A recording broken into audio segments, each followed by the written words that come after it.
Shalom Bapak Ibu Saudara, berjumpa kembali dengan saya Pendeta Yusufranta Purba dalam program yang luar biasa yaitu SBB. Sepakat bertumbuh bersama. Kita rindu, kita bertumbuh bersama. Nah, hari ini kita masuk ke dalam episode yang ke-24. Puji Tuhan Bapak Ibu Saudara. Nah, kita akan bahas Mazmur pasal 22. Karena Mazmur pasal 22 ini ayatnya cukup panjang sampai dengan ayat ke-31 di handphone saya.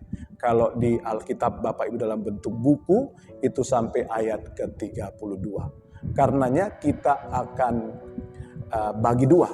Hari ini kita bahas sampai dengan ayat 21. Di Alkitab Bapak Ibu sampai ayat 22. Nah, saya akan bacakan bagi kita. Allahku, mengapa kau tinggalkan aku?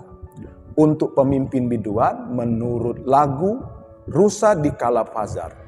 Mazmur Daud. Allahku, Allahku, mengapa engkau meninggalkan aku? Aku berseru tetapi engkau tetap jauh dan tidak menolong aku.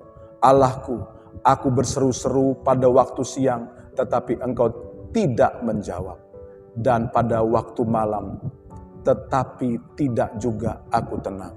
Padahal engkaulah yang kudus yang bersemayam di atas puji-pujian orang Israel. Kepadamu nenek moyang kami percaya, mereka percaya dan engkau meluputkan mereka. Kepadamu mereka berseru-seru dan mereka terluput. Kepadamu mereka percaya dan mereka tidak mendapat malu. Tetapi aku ini ulat dan bukan orang.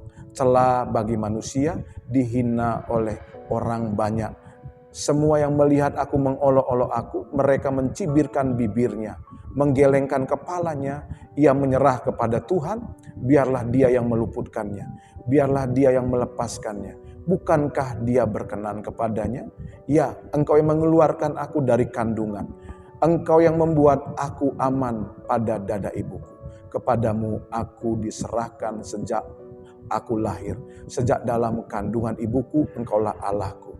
Janganlah jauh daripadaku, sebab kesusahan telah dekat dan tidak ada yang menolong.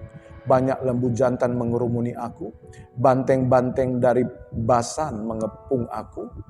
Mereka mengangkat mulutnya terhadap aku, seperti singa yang menerkam dan mengaum. Seperti air aku tercurah dan segala tulangku terlepas dari sendinya.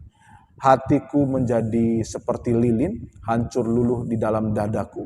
Kekuatanku kering seperti beling, lidahku melekat pada langit-langit mulutku, dan dalam debu maut kau letakkan aku. Sebab anjing-anjing mengerumuni aku, gerombolan penjahat mengepung aku, mereka menusuk tangan dan kakiku, segala tulangku dapat kuhitung, mereka menonton, mereka memandangi aku, mereka membagi-bagi pakaianku di antara mereka, dan mereka membuang undi atas jubahku. Tetapi engkau Tuhan, janganlah jauh, ya kekuatanku, segeralah menolong aku. Lepaskanlah aku dari pedang dan nyawaku dari cengkeraman anjing. Selamatkanlah aku dari mulut singa dan dari tanduk banteng. Engkau telah menjawab aku. Bapak Ibu Saudara, tema firman Tuhan dari Mazmur pasal 22 ayat 1 sampai 21 ini adalah jangan hanya berhenti menceritakan penderitaan atau masalah hidup Anda. Nah, Mazmur pasal 22 ini adalah Mazmur yang berisi ratapan, ya, yang menggumuli perasaan ditinggal oleh Allah. Nah, Mazmur 22 ini ayat yang pertama dikutip oleh Yesus ketika Yesus ada di atas kayu salib untuk menanggung dosa seisi dunia. Yesus berkata, Allahku, Allahku, mengapa engkau meninggalkan aku? Nah, saudara yang dikasih Tuhan, Mazmur pasal 22 ini berisi dan atau berbicara tentang Yesus yang akan datang, yang akan disalib. Yesus telah menggenapi Mazmur 22 ini dengan menderita di atas kayu salib karena dosa seisi dunia. Nah, saya tidak akan membahas itu, tetapi saya akan membahas tentang isi dari ratapan pemazmur yang dalam konteks ini menurut pengamatan saya doa dari si pemazmur ketika pemazmur mengalami tekanan yang begitu hebat, pergumulan atau penderitaan yang begitu hebat, ya.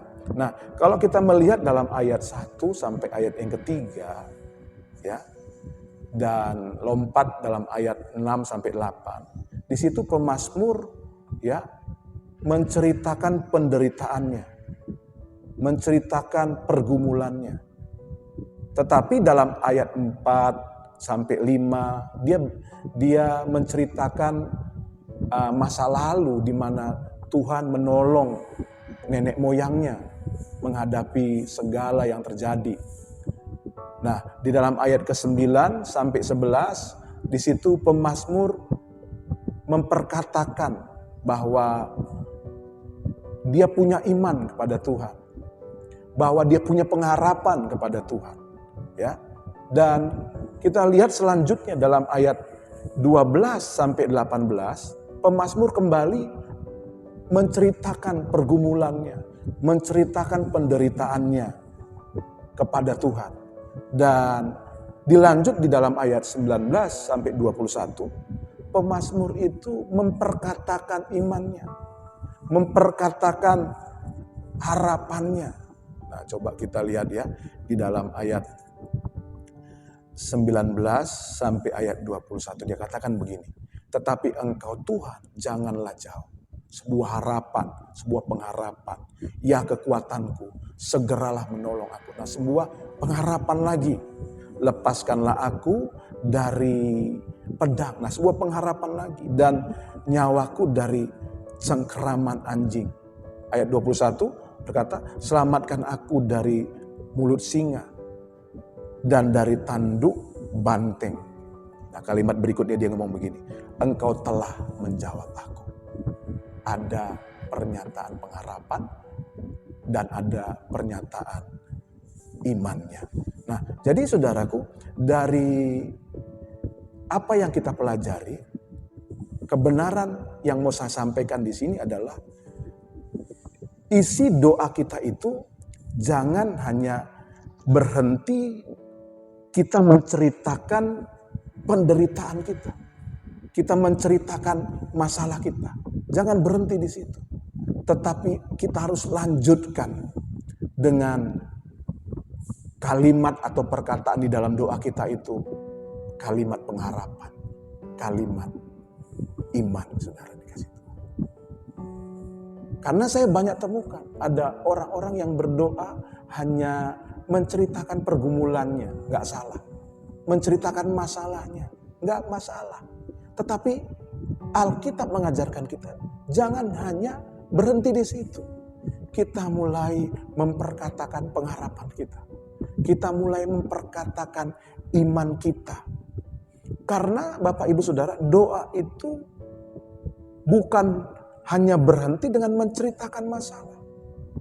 Doa itu, saudara yang dikasih Tuhan, kita harus lanjutkan berisi iman, berisi pengharapan.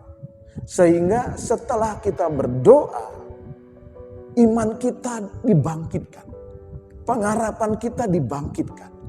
Bahwa Allah pasti menolong kita. Bahwa Allah akan melakukan perkara besar bagi kita. Bahwa Allah akan membela kita. Bahwa kita akan keluar jadi pemenang. Ada iman. Dan saya percaya ketika kita keluar dari ruang doa kita dengan iman, kita akan melihat pertolongan Tuhan. Kita akan melihat keajaiban Tuhan. Kita akan melihat pembelaan Tuhan. Kita akan melihat perbuatan-perbuatan Tuhan yang besar.